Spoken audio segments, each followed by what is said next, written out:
Berahli Nabi SAW, Allah Subhanahu Wa Taala menciptakan sira malaikat.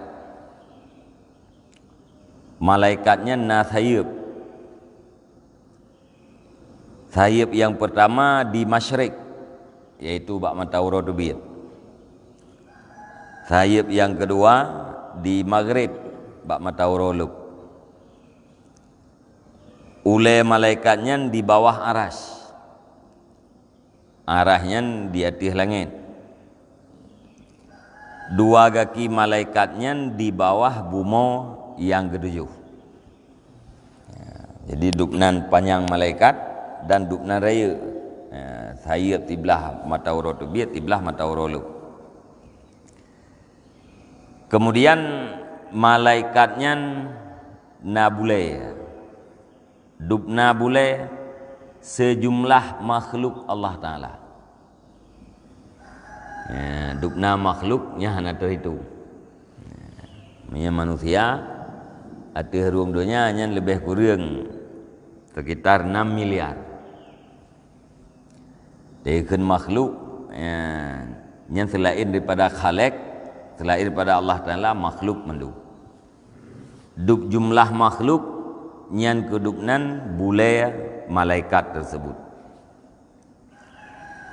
Maka apabila sirada urang di muslawat, Nabi, apabila sirada urang dari kalangan umat lu, baik urinang maupun uragam di muslawat ke lu, nyan perintah li Allah Subhanahu Wa Taala bak malaikat buna untuk menyelam di dalam laut yang terbuat daripada nur. Nah, laut yang dipegat oleh Allah Ta'ala daripada nur, yang hidup lautnya di bawah aras. Yang dalam lautnya diperintah oleh Allah bak malaikat untuk menyelam. Maka malaikat pun menyelam. Kemudian netebit malaikat daripada selamnya, daripada lautnya, negertuk sayap.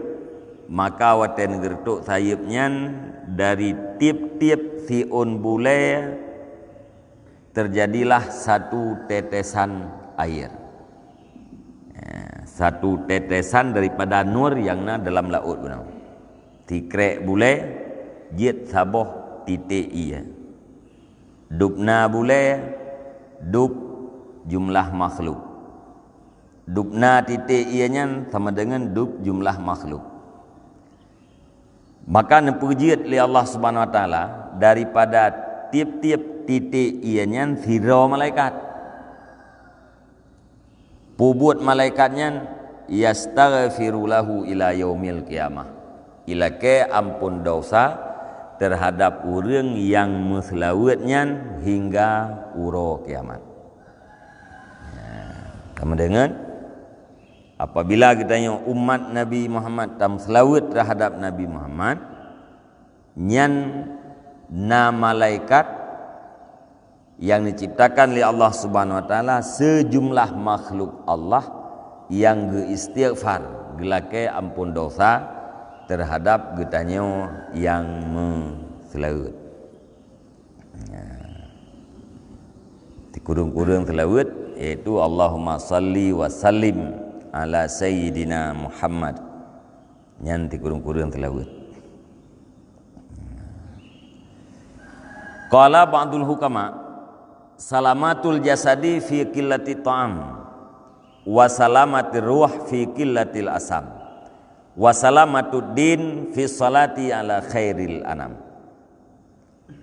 Berkatalah sebagian hukama, bermula selamat jasad itu pada sedikit makan. Nyan cara sehat, protokol kesehatan, ya. Selamat tubuh bakdit makanan, ya. Pola makan, ya.